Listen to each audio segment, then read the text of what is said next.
시청자 여러분 안녕하십니까? 2022학년도 수능이 석 달이 앞으로 다가왔습니다.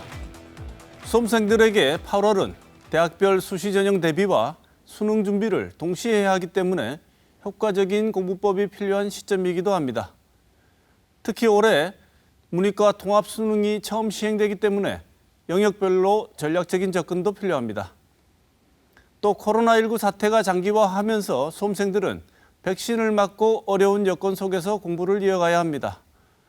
오늘 이슈 인사이드에서는 코로나 상황 속 수능 마무리 학습법과 성공적인 대입 전략에 대해 논의해보겠습니다.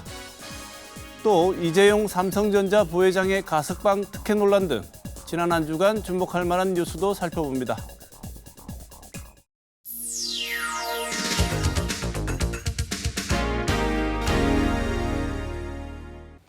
지난 한 주간의 중요 이슈를 살펴보는 시간 뉴스 큐레이션입니다. 오늘도 보도국 김은혜 기자 나와 있습니다. 어서 오십시오. 안녕하세요. 네, 김 기자 지난 한 주 소식 정리해 주시죠. 네, 델타 변이로 인한 코로나19 확산이 늘고 있습니다. 정점을 찍고 확산세가 꺾여야 되는데 정점이 어딘지 멀어지고만 있습니다. 지난 11일이었죠. 국내에서 코로나19가 발생한 지 1년 6개월 만에 하루 확진 환자가 처음으로 2,000명대를 기록을 했습니다. 이달 초에 수도권은 4단계 그리고 비수도권 대부분 지역이 3단계 등 고강도 사회적 거리 두기가 연장된 상황에서 반갑지 않은 현실인데요. 코로나19로 인한 피로감은 높아지고 긴장감은 느슨해지면서요. 지난 휴가철 이동량이 지난해 대비해서 6.1% 늘었다고 합니다. 그리고 그 속에 전파와 전염력이 강한 델타 변이 유행이 이번 확산 요인으로 꼽힙니다. 중대본에 따르면 최근 일주일간 국내 감염 사례 중에서 주요 변이 바이러스 검출률이 75.6%이고요. 이 중에서도 델타 변이 검출률이 73.1%로 전주보다도 11.6%포인트 늘었습니다. 국내 감염자 10명 중 7명 이상이 이 델타 변이에 감염됐다. 이렇게 보시면 되는데요. 이 백신 접종률이 높아서 백신 모범국이라고 불리던 해외 여러 나라들도요. 델타 변이의 속수무책인 모습을 보이고 있습니다. 이제 곧 개학이 다가오지 않습니까? 네. 아이들이 피해가 없어야 될 텐데 방침이 어떻게 정해졌나요? 교육부는 학교는 가장 문을 먼저 열고 늦게 닫겠다면서 등교 확대 방침을 밝혔습니다. 초등학교 1, 2학년, 고3은 전면 등교를 하고요. 그리고 그 외 학년도 4단계 속에서도 등교를 어느 정도 시키는 방침을 밝혔습니다. 학생들의 학습 결손이 심각하다는 게 이 등교 확대 방침의 이유입니다. 그리고 이달 말 다음 주 초쯤이면요. 교사와 교직원들 대부분 백신 접종이 완료가 되는 점도 있고요. 1학기 때 사례를 보면 학교 내 감염이 크지 않았던 것도 요인으로 꼽힙니다. 교육 전문가들 사이에서는요. 학원만 문을 열고 공교육이 문을 닫는 건 모순이기 때문에 등교 확대는 바람직하다 이렇게 환영의 분위기도 있긴 했지만요. 우려가 여전합니다. 특히 교원단체들은요. 이 교사들이 방역 대책도 함께 하느라 업무가 과중이 되고 있기 때문에 이런 부분에서는 지원이 절실하다 이렇게 호소를 하기도 했습니다. 1학기 때요 사실상 전면 등교를 했던 우리 대구와 경북 지역도요 2학기에 큰 변수가 없는 한 전면 등교가 이루어질 방침입니다. 그렇게 밝혔거든요. 그리고 대구에서는 특히 학교에서 아이들이 식사 시간에 마스크를 벗는 일이 많기 때문에 공립단설유치원과 학교 전체에 급식 방역 도우미를 배치하겠다 이렇게 밝혔습니다. 오늘이 광복절 연휴 한 중간입니다. 방학이 끝나지 않았기 때문에 평소보다도 이동량이 많을 수밖에 없는 점 우려스러운데요. 사회적 거리두기 개편 요구도 있고 또 사회적 거리두기 무용론도 나오고 있습니다. 그리고 또 백신 수급 문제도 연일 이슈가 되고 있는데요. 지금까지 노력을 수포로 돌리는 회의나 그리고 일부의 일탈이 일상 회복을 더 다시 멀게 만들지 않을까 좀 우려스럽습니다. 백신 접종하면 그래도 중증으로 가는 건 예방할 수 있다고 하니까 백신 접종에 최선을 다하고 개인이 조심하는 수밖에 없을 것 같습니다. 네, 그렇습니다. 네, 다음 소식 전해주시죠. 코로나19 대유행 속에서도 대선 시계는 흐르고 있습니다. 특히 굵직한 인사 영입으로 한껏 달아오를 것으로 전망됐던 국민의힘이요. 다른 의미에서 달아오르고 있습니다. 국민의힘이요. 10월 초까지 두 차례 컷오프를 통해서 후보 4명을 추린 뒤에 11월 초에 최종 후보를 선출하는 대선 경선 일정을 발표를 했습니다. 이준석 대표가 말한 대로 경선 버스는 8월 말에 출발을 하지만요. 시작부터 삐걱대는 모습인데요. 예비 후보 등록 전부터 관련해서 정책 토론회를 여는 등의 일정을 두고 잡음이 들리고 있고요. 또 이런 것들이 신임보다는 기존 주자들에게 유리한 방향이다. 이렇게 지금 반발도 나오고 있습니다. 우리 지역으로 초점을 좀 돌려보겠습니다. 네. 최재형 전 감사원장이 이 사퇴하고 난 뒤에 출마 선언 이후 대구를 찾아서 왔었는데 그때도 또 논란이 되는 일들이 벌어졌죠. 서문시장을 찾았는데요. 마이크를 들고 지지를 호소하고 정권 교체를 외쳤는데 이게 공직선거법 위반 소지가 있어서 이 선관위가 조사를 하고 있습니다. 이 최재형 캠프 측은요. 몰랐다. 그리고 이번 일을 계기로 좀 긴장하겠다. 이렇게 이야기를 했는데 대전 선거관리위원장도 지냈던 분이 몰랐을 리가 없냐 비판이 거셉니다. 윤석열 전 검찰총장도 전에 대구에 와서 밀란 발언을 해서 여론의 문매를 맞았었는데요. 국민의힘이 이 굵직한 인사 영입으로 여권을 넘어서는 탄탄한 진영을 갖출 것으로 전망이 됐지만 기대만 못하다라는 시각도 만만치 않습니다. 이번 경선 과정을 거치면서요. 정치 신인들이 진 면목을 드러낼지 아니면 초보 인증을 할지도 관전 포인트가 되고 있습니다. 캠프마다 이른바 세대결을 벌이는 것 같은데요. 이 세대결을 벌이는 게 국회의원들 영입 아니겠습니까? 네. 우리 캠프에 누가 있다. 우리 지역 의원들 행보도 관심이 많이 가는데요. 네, 그렇습니다. 표를 보시면요. 우리 지역 국회의원들도 이런 캠프에 합류를 했거나 공개 지지를 표명한 의원들이 있습니다. 하지만 최다선인 홍준표 의원은요. 현역 의원들에게 부담을 주는 패거리 정치는 하지 않겠다라고 얘기를 했고 우호적인 당내 의원들도 비공개로 함께하겠다 이렇게 이야기를 했습니다. 원희룡 전 제주지사도 개파 정치를 만들고 있다면서 비판을 했는데요. 대구 경북 지역 의원은 지금 TK 의원들이 각 캠프로부터 꾸준히 영입 제의를 받고 있지만 아직 당내 경선이 본격적인 모드에 들어가지 않은 것도 있고 지역 여론이나 당선 가능성을 고려하면서 신중을 기한다 이런 이야기를 했는데요. 반면에 윤최 캠프의 부산 경남 의원들은 꽤 많이 포진을 해 있습니다. 이것을 두고 PK 의원들 같은 경우에는 대선 이후 지선이 있거든요. 이 지선을 위한 합류 의 가능성도 두드리고 있습니다. 이런 반면에 우리 대구 경북 지역 의원들은 지지세가 두텁기 때문에 그런 눈치는 안 봐도 된다, 콧대 높다 이런 얘기도 있는데 전반적으로 국민의힘 내부에서는요. 공천에 영향을 줄 대주주격이 없기 때문에 섣불리 특정 캠프에 합류하지 않는 분위기가 많다 이렇게 분석하는 보도들이 있었습니다. 아까 말씀하신 대로 이런 현역 의원들을 합류시키는 세대결이요. 경선 경쟁 전략 중에 하나가 될 수 있을 겁니다. 하지만 이 계파 갈등으로 크게 되어본 경험이 있는 국민의힘에서 다시 계파 갈등이 살아나는 거 아닌가 하는 우려가요.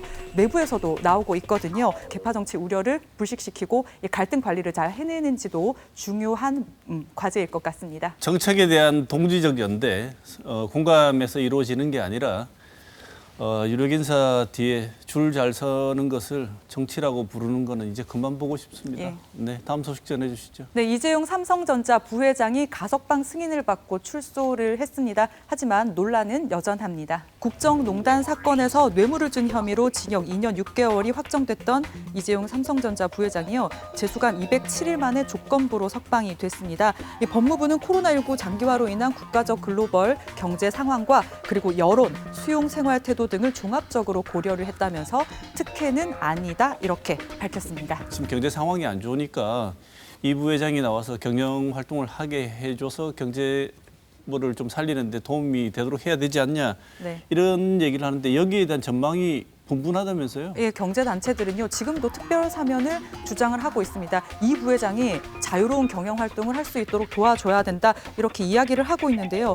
5억 원 이상 횡령, 배임 같은 범죄에 대해서는요. 5년 동안 취업을 제한하는 규정이 있습니다. 그리고 법무부도 지난 2월에 이재용 부회장이 취업 제한 대상이 된다고 통보를 했는데요. 이를 두고도 이 취업 제한 관련해서 의견이 분분합니다. 이 부회장이 지금 미등기 무보수 임원이거든요. 그렇기 때문에 취업이 아니다, 새로운 취업이 아니라는 주장을요. 이 선례가 있습니다. SK 최태원 회장이 예전에 그렇게 주장을 했었거든요. 그래서 이 선례를 따라서 경제 활동에 나설 거다라는 것도 있고요. 그리고 취업 제한 5년 기한이 유죄 판결이 확정된 때부터인지 형 집행이 종료된 때부터인지 이 기산 시점도 명확하지 않은 점도 혼란을 키우고 있습니다.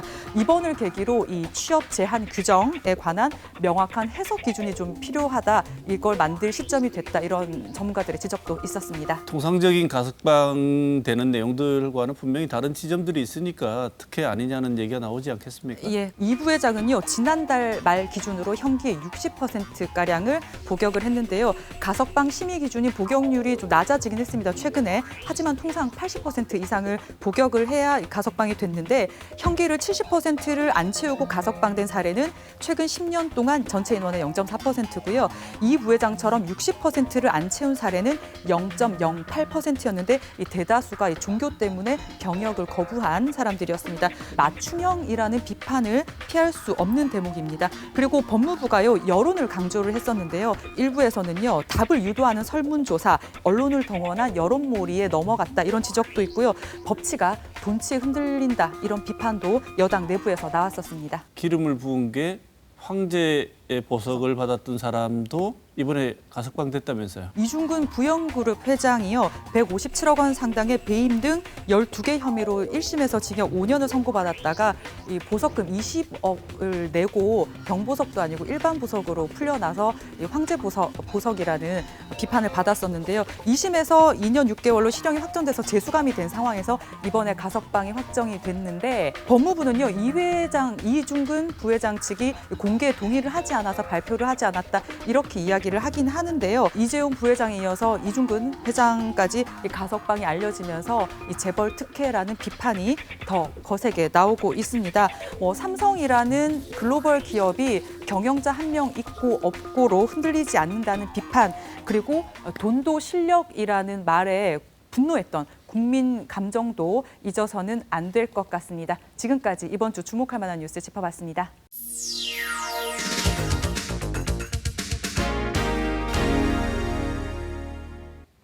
(2022학년도) 수능이 석 달이 앞으로 다가왔습니다.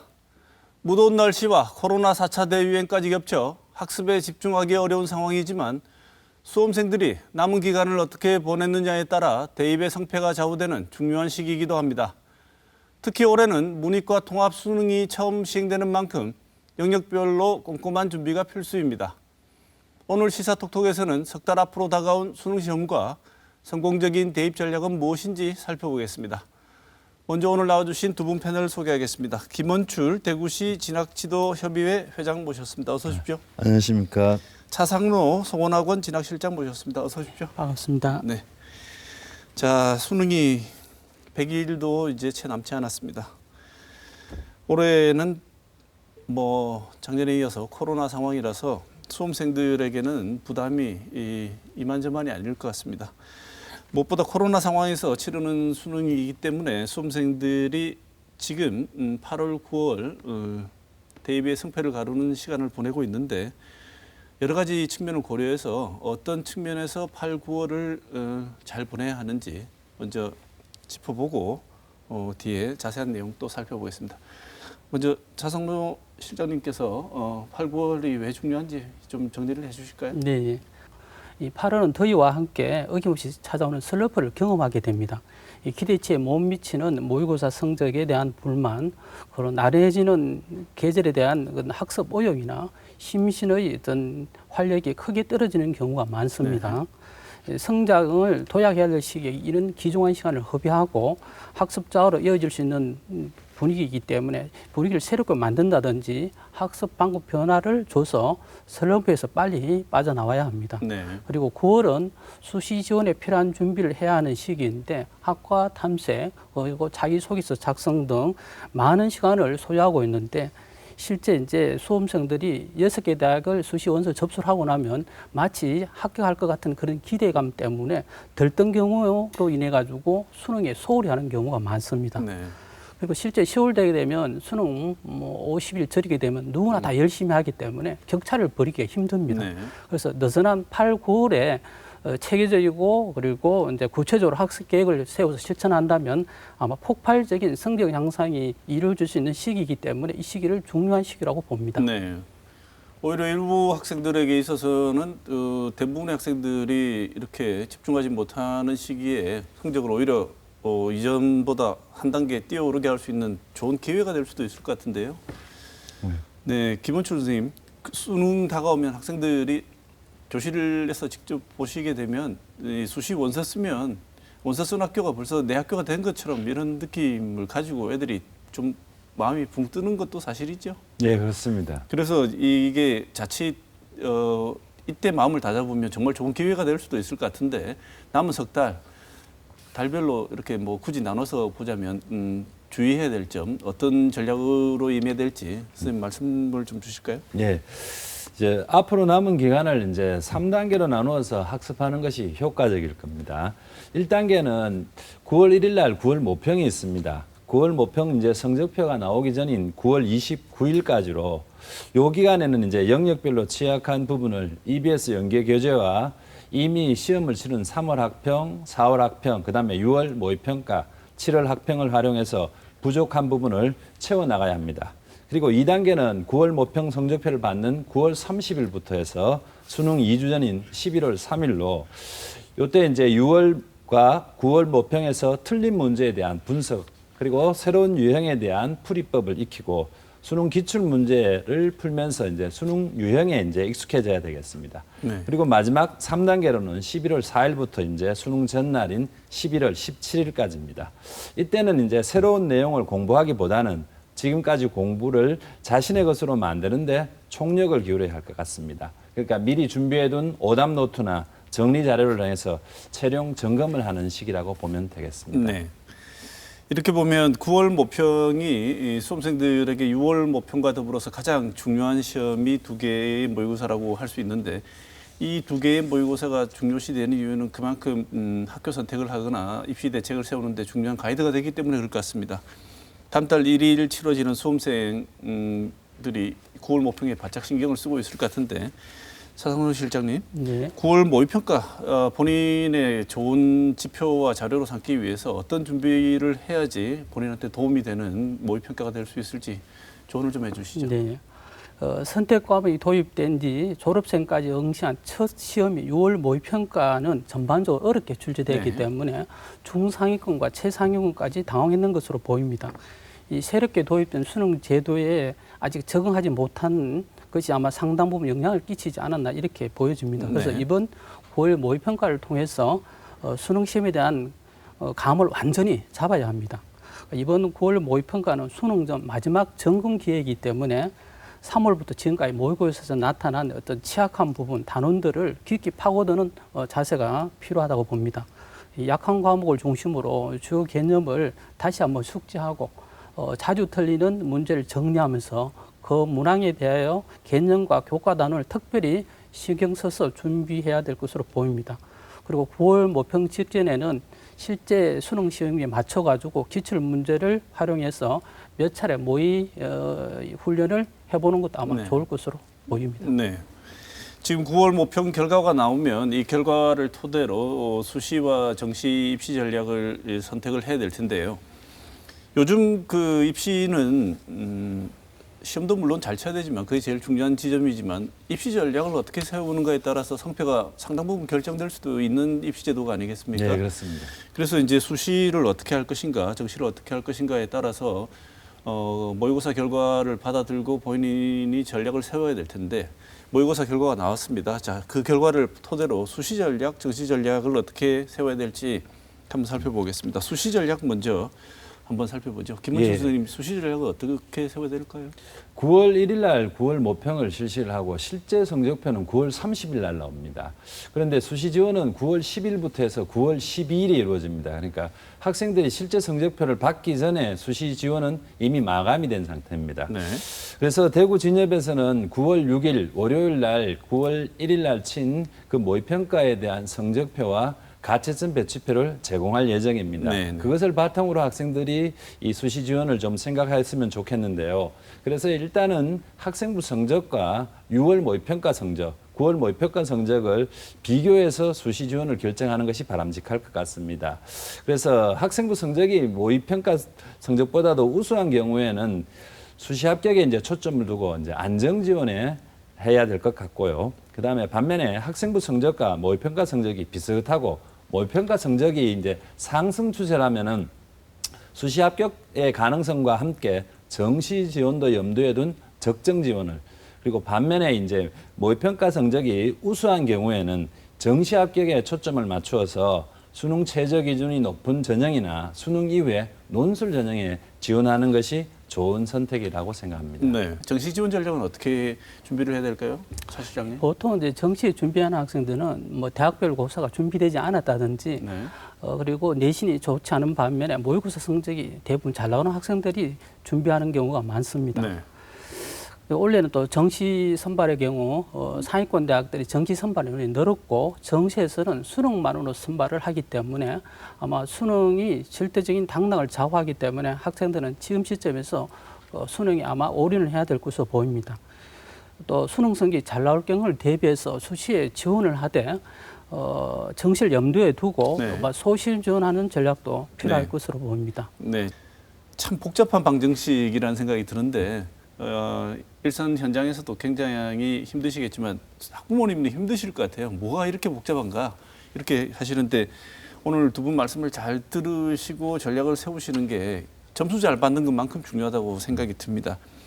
지금 수시 원서 접수가 9월 10일부터인데요. 김 선생님 아까 말씀하셨지만 지금 점수가 완전히 모의고사 점수가 등급이 발표되기 전에 해야 되는 상황이지 않습니까? 네.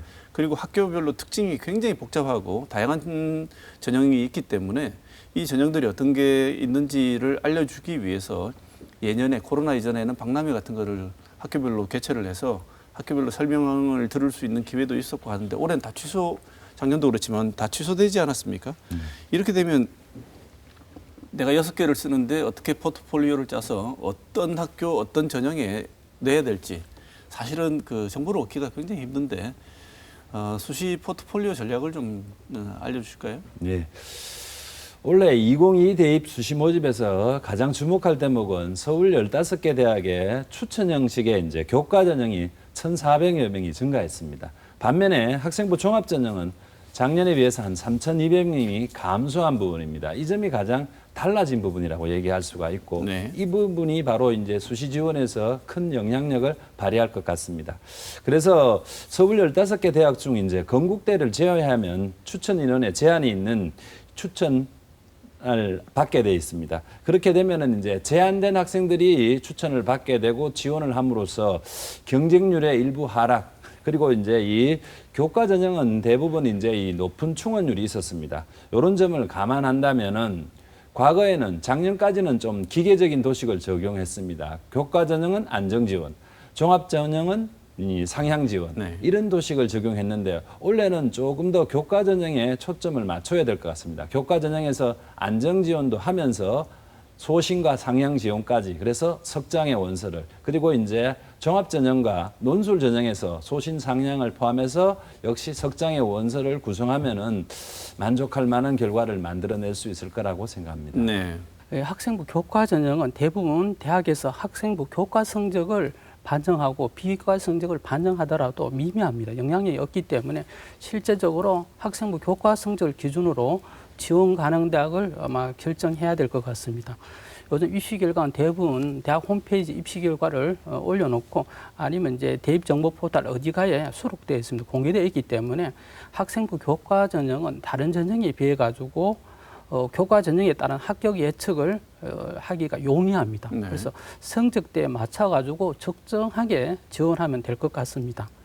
이 학생부 교과 전형은 중상위권 이상 대학에서는 대부분 수능 최저 학력 기준을 두고 있기 때문에 최저 학력 기준을 충족 여부를 따져보고 아마 지원 가능한 대학을 선택하는 전략이 필요할 것으로 네. 보입니다. 그리고 이제 학생부 종합 전형은 보통 서류로 일정 배수를 선발한 후에 2단계에서 면접을 실시해 1단계 성적을 합산해서 합격자를 선발합니다. 전형 요소가 같더라도 대학별로 서류 평가 요소가 다르고 그리고 면접고사 반영 비율, 수능 최저 학력 기준 설정 유무 등에 따라 가지고 유분리가 달라집니다. 따라서 대학별로 세부 평가 기준이 다르므로 본인이 지원하고자 하는 대학의 그 서류 평가 요소라든지 면접 평가 항목 등을 면밀히 분석해서 자신에게 유리한 전형을 찾아서 그에 맞는 대학 학과를 지원하는 전략이 필요할 것으로 보입니다. 네.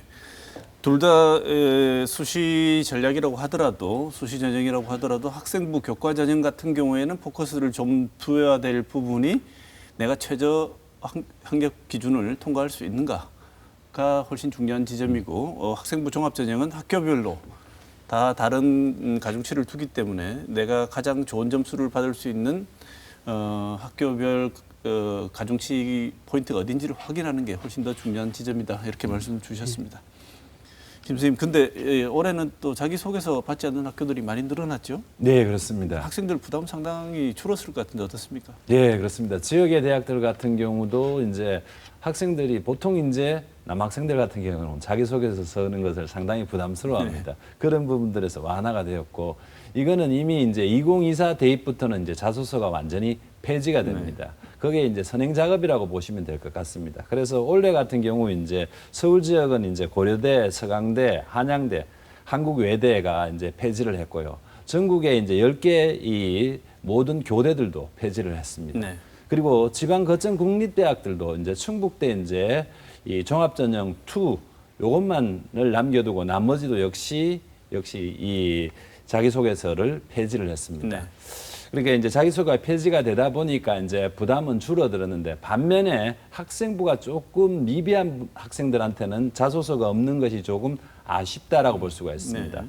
그리고 또 원래 이제 자소서가 바뀌었습니다. 그래서 바뀐 자소서에서는 1번에서는 학생들이 전공 적합성에 너무 집착하지 말고 좀 더 넓게 생각해서 계열 적합성과 학업 역량을 잘 드러낼 수 있도록 하고 2번에서는 이제 인성을 3번에서는 이제 대학 자율문항인데 지원 동기라든지 그다음에 진로 계획과 관계된 것들입니다.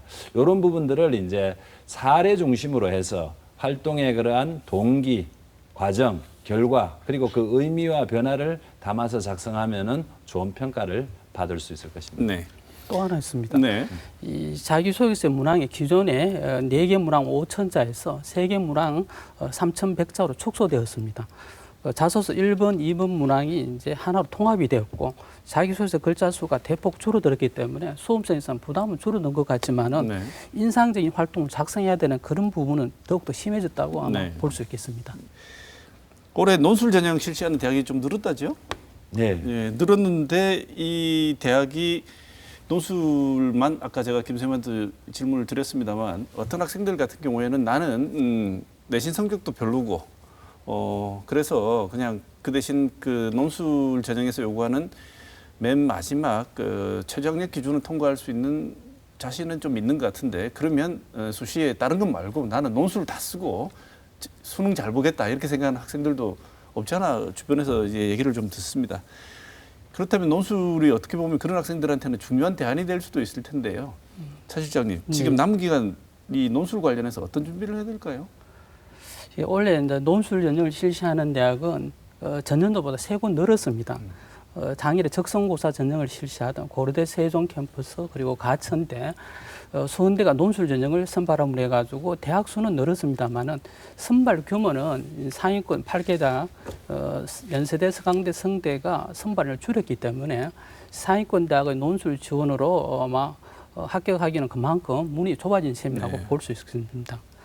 그리고 수능 시험 전에 논술을 이제 치는 대학은 별로 되지는 않는데 서울시립대, 뭐 연세대, 홍익대 대부분인데 이런 경우는 이제 논술과 부담스럽지만은 수능을 같이 병행해서 준비를 해야 되고요. 네. 그리고 대다수 대학들은 수능 이후에 논술고사를 실시합니다. 수능 직후 논술고사를 실시하는 대학들은 이제 바로 임박해서 가야 되니까 수능 시험에 치중하면서 논술고사도 일정 시간 아마 대비를 해야 될 걸로 보이고 뭐 경북대 같이 수능 이후에 한 일주일 후에 치는 학생들은 준비할 시간 여유가 충분하기 때문에 수능까지는 이제 수능 전까지는 수능 시험에 올인하고 수능 이후에 아마 논술고사를 준비해도 되지 않을까 네. 이렇게 보여집니다. 그리고 이제 준비 방법은 각 대학들이 아마 최근에 논술 모의고사를 아마 실시했을 겁니다.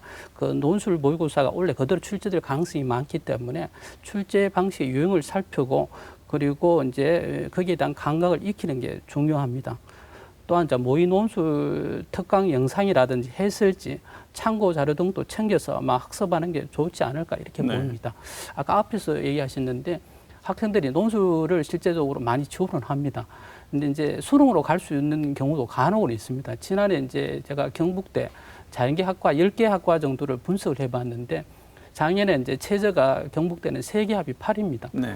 8를 맞추고 보니까 처음에 이제 외형 경쟁률은 한 10대 넘어갑니다. 왜냐하면 나중에 영대, 계대, 대구대 갈 때 가더라도 일단은 다 지원을 하는데 네. 최저를 맞추는 비율은 이제 그걸 실질 경쟁률을 하는데 그건 한 2대 1에서 1대 1까지 떨어지는 학과들이 있더라고 네. 보니까 그래서 1대 1은 사실은 최저 맞추면 되는 학과들인데 작년에 이제 논술이 350점 만점인데 실제 평균이 50점 전후되는 학과들이 많더라고요. 그래서 제가 봤을 때는 이 학과들은 그냥 수능 최저하면 갈 수 있는 학과들이 있더라고 보니까요. 네. 그래서 혹시나 이제 수능은 자신 있는데 대학교로서 약한 학생들 이런 학생은 이제 뭐 실질 경쟁률이 낮은 학과를 선택해서 지원하는 것도 하나의 전략이 될 수 있을 것 같습니다. 네.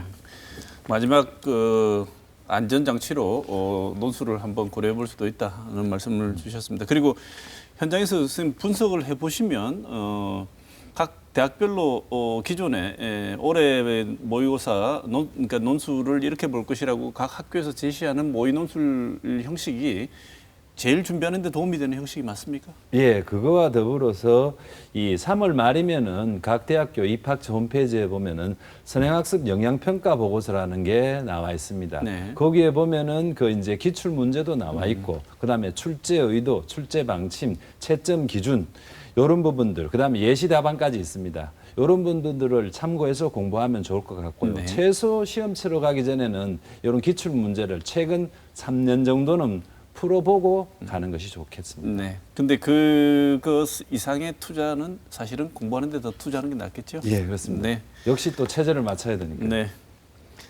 자, 올해 수능의 제일 큰 특징은 처음으로 실시되는 문이과 통합 수능입니다. 이게 무슨 얘기인가 싶을 정도의 의아스러운 내용일 수도 있습니다. 많은 부모님한테는. 문과, 이과가 통합 수능을 치고 국어, 수학 같은 경우에는 공통 과목이 있고 또 선택 과목이 있어서 이 구조가 도대체 뭔 말인가 이해가 안 되시는 부분도 많으실 것 같아요. 옛날에 최소한 문과 수학이 따로 있고 이과 수학이 따로 있어. 오케이, 그거는 이해가 된다. 쉬운데 공통 과목을 치고 또 선택 과목이 있고 선택 과목도 수준이 아주 한계가 아니고 여러 선택 수준이 나눠져 있는 이런 구조인데요. 이런 거에 대한 간단한 설명도 좀 주시고 남은 기간에 각 수준 본인의 수준에 따라서 어떤 전략이 좀 적절할지 통합 수능에 임하는 학생들한테 도움이 되는 말을 김 선생님이 좀 해주실까요? 예. 올해 수능에서 이제 특히 이제 이 국어와 이제 수학에서 이제 이 공통 과목과 이제 선택 과목을 치게 돼 있습니다. 공통 과목은 글자 그대로 모든 수험생이 치는 과목입니다. 국어에서는 이제 이 독서와 문학이 공통 과목이고 이제 선택 과목으로서 학생들이 이제 화법과 작문과 언어와 매체 중에서 한 과목을 선택해서 치게 돼 있습니다. 수학에서는 수학 1, 2가 공통 과목이고 그다음에 이제 미적분이 있고 기하가 있고 확률과 통계가 있습니다. 이 중에서 이제 한 과목을 선택해서 치게 되어 있습니다. 그런데 이 지금 2015 개정교육과정 속에서는 이제 문이과 구별이 없지만 실제 대학 입시에서 상위권 대학 그다음에 의학 계열은 다 같이 이제 이 지원하고자 하는 학생들은 미적분이나 수학에서 기하 중에서 한 과목을 응시를 해야 됩니다. 네. 그리고 과학 2과목에 응시를 해야 됩니다. 이런 것을 보면 사실상 또 문이과 구별이 있는 거죠. 네. 그러니까 교육과정과 입시가 조금 엇박자가 나는 부분입니다. 그런데 지금 올해 지금 처음 시행하다 보니까 여기에서 이제 이 어떤 선택 과목을 했느냐에 따라서 이제 유불리가 이제 발생하고 있습니다. 국어 같은 경우는 언어와 매체 부분이 좀 공부하기가 학생들이 좀 까다롭습니다. 학생들이 조금 싫어하는 문법 부분, 외워야 될 부분도 많은 이해가 필요한 부분이 있다 보니까 이 부분을 많은 학생들이 좀 기피합니다. 반면에 화법과 작문은 학생들이 평소 국어 시간에 평소 실력으로 시험을 칠 수 있습니다. 이러다 보니까 다수의 학생들이 화법과 작문을 칩니다. 그러다 보니까 이제 이 실제 표준 점수에서는 이 화법과 작문보다는 언매를 친 학생, 언어와 매체를 친 학생이 원점수, 표준 점수가 높게 나왔습니다. 그런데 단순히 이거는 언어와 매체를 친 학생 쳤기 때문에 높은 것이 아니라 실제로 보면은 언어와 매체를 치는 학생들이 좀 공부를 잘하는 학생들이 더 많이 칩니다. 네. 반면에 이제 수학에서는 이제 이 자연계열 학생들이 이제 미적분이나 기하를 치고 그다음에 이제 인문계열 학생들이 확률과 통계를 칩니다. 그러니까 작년까지는 이제 수학 가형이다, 나형. 가형은 자연계 수학이었고 나형은 인문계 수학이었는데 올해는 이거 구분 없이 이제 등급을 나중에 이제 산정을 하게 될 것입니다. 이렇게 되면은 확률과 통계를 친 학생들이 상당수가 1등급을 받을 수가 없게 될 것입니다. 그러니까 이제 그만큼 이제 수학적인 차이가 나타나니까요. 그러니까 이런 상황이다 보니까 그러면 이 상황에서 어떻게 내가 조금 더 표준 점수를 높이 받을 수 있느냐. 이 부분은 이 3월 학평, 4월 학평, 그다음에 6월 모평의 분석 결과를 보면은 원점수가 같았을 때 공통 과목의 점수가 높은 학생이 표준 점수가 높게 나왔습니다. 네. 선택 과목보다. 네. 그러니까 앞으로 남은 기간에 이제 공부하는 것에 있어 가지고 국어도 역시 공통 과목인 독서와 문학, 수학도 이 공통 과목인 수학 1과 수학 2에 보다 집중하면서 아울러 또한 선택 과목들 그러니까 언매다, 화작이다, 그다음에 미적이다, 기하다, 그다음에 확률과 통계 이 부분도 좀 신경을 써서 공부를 해야 될 것 같습니다. 네. 인문계 학생들 같은 경우에는 지금 올해 입시에서 최저 점수를 맞출 수 있을까라는 걱정이 좀 많이 될 것 같은데 큰 부담이 아닐 수가 없을 것 같습니다. 어떻게 보시고 어떻게 준비해야 될까요? 지금 특히 이제 인문계열 학생들이 많이 상대적으로 불안할 것입니다. 이런 선택 과목의 이제 이런 불리함으로 인해 가지고 걱정이 많을 겁니다.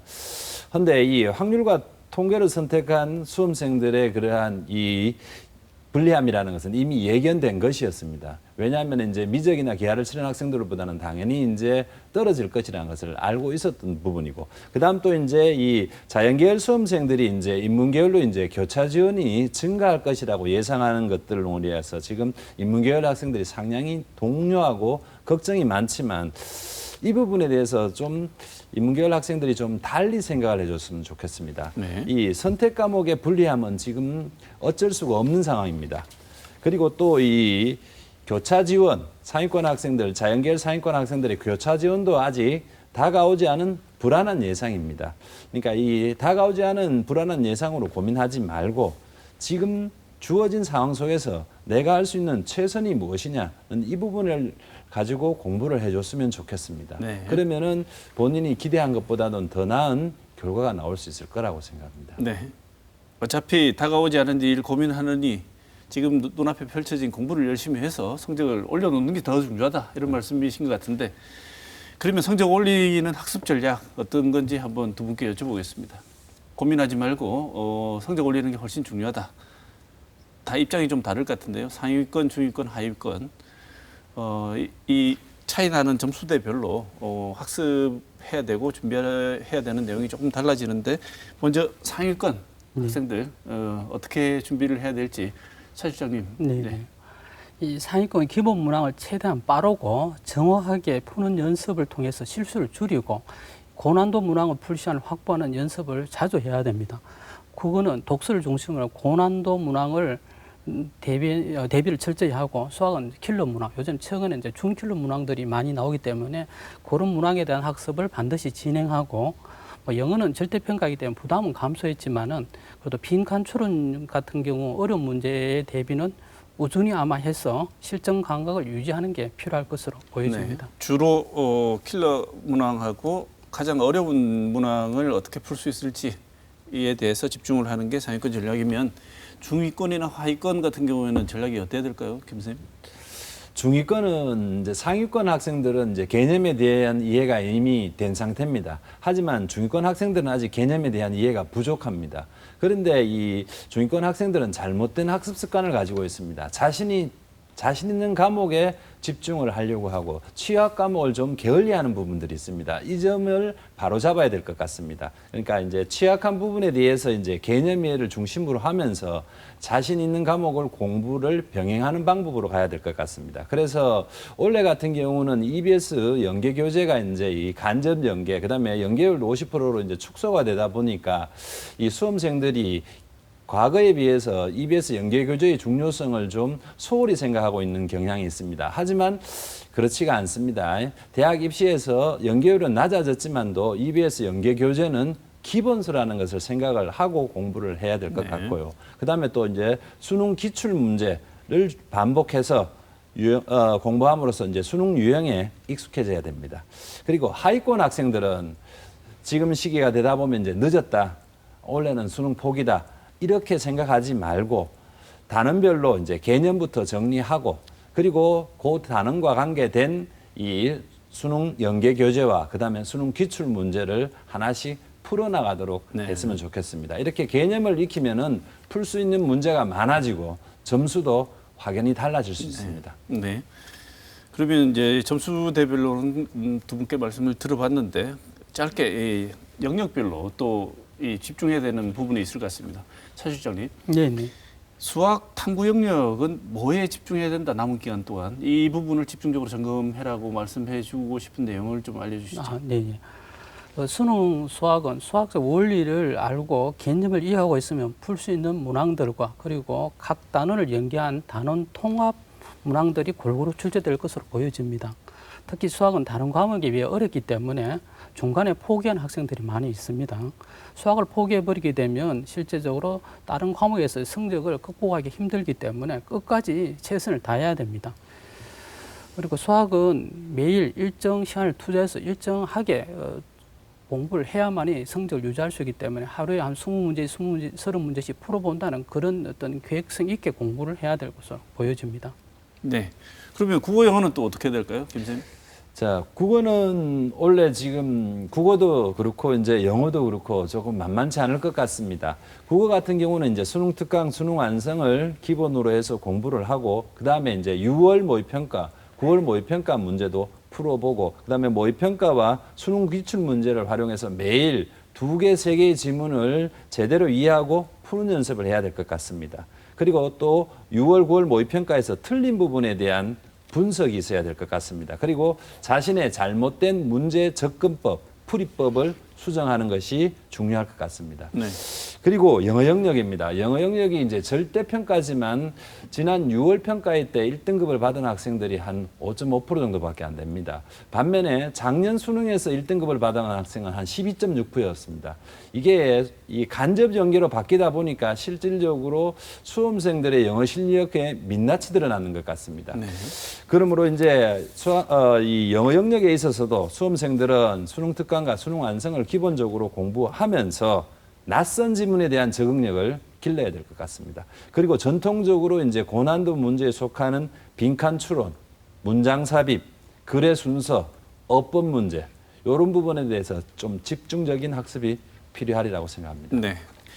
스트레스 현장에서 오래 계셨으니까 지금 고3들, 선배들 어떻게 스트레스 이렇게 관리하는 게 좋더라 이런 사례나 또 구체적으로 이런 학생들을 위해서 대구시 또 선생님들 연합회 이런 곳에서 진학지도협의회나 이런 곳에서 혹시 학생들 스트레스 관리를 위해서 뭐 도움을 받을 만한 곳 이런 곳이 있으면 좀 안내를 좀 해주시죠, 김 선생님. 이 수험생이라면은 이제 수능이 이제 3개월 정도 앞둔 이 시점에서 모두 불안합니다. 그럼 저는 학교에서 이제 제 학생들한테 얘기를 합니다. 너희들도 불안하지만 지금 졸업생들은 너희들보다도 더 불안하다. 네. 이미 한 차례, 뭐 두 차례 이러한 아픈 경험을 한 선배들이기 때문에 그렇다. 그러니까 이 지금의 불안감이라는 것은 혼자만의 문제가 아니다. 그러니까 고민하지 말고 긍정적인 자기 암시로 이제 자신감을 끌어올리는 게 더 중요하다라고 얘기를 합니다. 그리고 이제 불안감이 계속 이어지게 되면 이제 학습에 지장이 생기죠. 그러니까 진협에서는 그런 것은 없고 이 학생들한테 제일 가까이 있는 조력자가 될 수 있는 사람은 바로 담임선생입니다. 네. 늘 가까이서 그 학생의 이제 생활을 지켜보면서 학생의 부족한 부분, 3월부터 지금까지 해온 학습 태도나 생활 태도 이런 부분들을 지켜봤기 때문에 가장 따뜻하고 이 좋은 격려와 조언을 해줄 수 있는 것은 담임쌤입니다. 이럴 때 담임쌤한테 찾아가서 빨리 이 상황을 극복하고 공부에 전념할 수 있도록 하는 것이 좋을 것 같습니다. 네. 요즘 재수생들도 이제 수능에 대한 압박으로 해가지고 스트레스를 많이 겪고 있습니다. 네. 사실은. 네. 수능을 굳이 이제 육상 경기로 비교하자면 단거리보다는 장거리 마라톤에 이제 더 부합할 것 같습니다. 이 긴 레이스에 있어가지고 막판 페이스 조절이 중요한데 이 스트레스를 받지 않는 이제 마인드 컨트롤이 중요하다고 이렇게 얘기합니다. 더불어 이제 수능심이 다가올수록 심해진 스트레스 분명히 풀어주긴 풀어줘야 됩니다. 그래서 누적된 스트레스는 수능 당일 실수를 유발할 수 있기 때문에 풀어줘야 되는데 뭐 이런 방법을 저는 많이 권하고 있습니다. 물론 이제 스트레스 해소는 개인의 성향에 따라 가지고 해소 방법이 다를 수 있지만은 평소에 이제 가만히 누워 쉬어야만이 스트레스 풀린다고 생각하면 그냥 누워서 쉬는 거고 활동적으로 움직여야 스트레스 풀린다면 그 시간에 열심히 운동을 하는 겁니다. 네. 그리고 스트레스가 많아서 이제 힘든 학생들은 청소년 사이버 상담센터에서 1대1 맞춤 상담을 하고 있다고 하니까 뭐 전화라든지 문자, 인터넷을 통해 가지고 뭐 도움을 받는 것도 아마 좋을 것 같습니다. 네. 수험생들이나 부모님들께 남은 수험 준비 기간 동안 당부하시고 싶은 말씀 각각 1분씩만 제가 드리겠습니다. 1분 정도 수험생하고 부모님께 드리고 싶은 당부 말씀 있으시면 해주시고 오늘 토론 마무리해야 될 것 같습니다. 김 선생님 먼저 말씀해 주실까요? 먼저 학부모님께 말씀드리겠습니다. 지금까지 고생 많으셨고 이제 남은 이제 3개월 동안 끝까지 자녀분을 믿어주시기 바랍니다. 그리고 이제 수험생은 지금 다급한 마음에 학습량을 늘리기 위해서 잠을 줄이고 공부하는 경향이 있습니다. 이것은 바람직하지 않습니다. 오히려 지금 이 시기에는 집중력 있는 양질의 학습이 중요합니다. 그러니까 과욕을 버리고 실현 가능한 목표를 설정하고 열심히 노력하면은 기대 이상의 결과를 성취할 수 있습니다. 그래서 저는 이 오랫동안 꿈을 그리는 사람은 마침내 그 꿈을 닮아간다는 앙드레 지드의 말처럼 여러분들도 지금껏 자신의 꿈을 향해서 달려왔습니다.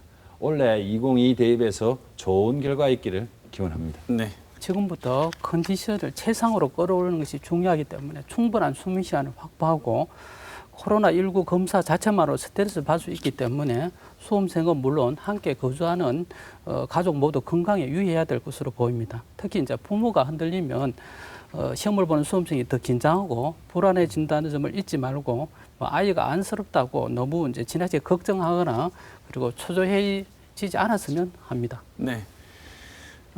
코로나 사태 속에서 다시 한번 맞이하는 수능 시험이 석 달 정도 남았습니다. 오늘 김원출 대구시 진학지도협의회 회장, 차상로 송원학원 진학실장 두 분 모시고 좋은 말씀 들었습니다. 두 분 말씀 감사드립니다. 고맙습니다. 고맙습니다.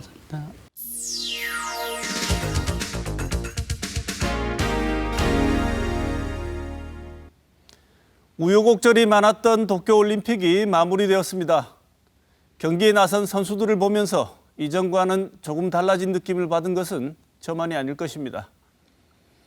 고생한 만큼 메달이라는 보상을 얻었으면 더할 나위 없었겠지만 메달을 목에 걸지 못했어도 최선을 다한 선수들이 보여준 미소, 그리고 메달 수에 따른 순위에 더 이상 연연하지 않는 우리들의 모습 속에서 느낀 점입니다. 유력 대선 주자들이 방문하는 장소와 만나는 사람에 따라 같은 사람인가 싶을 만큼 스스로의 과거를 부정하는 듯한 말들을 아무렇지 않게 하고 있습니다. 대선에 출마한 이상 당선이라는 금메달을 목에 걸고 싶겠지만 올림픽에서 우리 선수들이 보여준 모습에서 조금이라도 배우는 것이 있었으면 좋겠습니다. 우리 국민은 메달의 색이나 수상 여부보다는 최선을 다한 과정과 그 결과를 받아들이는 모습에 박수를 보냈다는 사실을 잊지 않았으면 좋겠습니다. 이제는 우리나라도 그리고 우리 국민도 달라졌다는 것을 정치인들만 아직 모르시나 봅니다. 이번 주 시사톡톡은 여기서 마치겠습니다.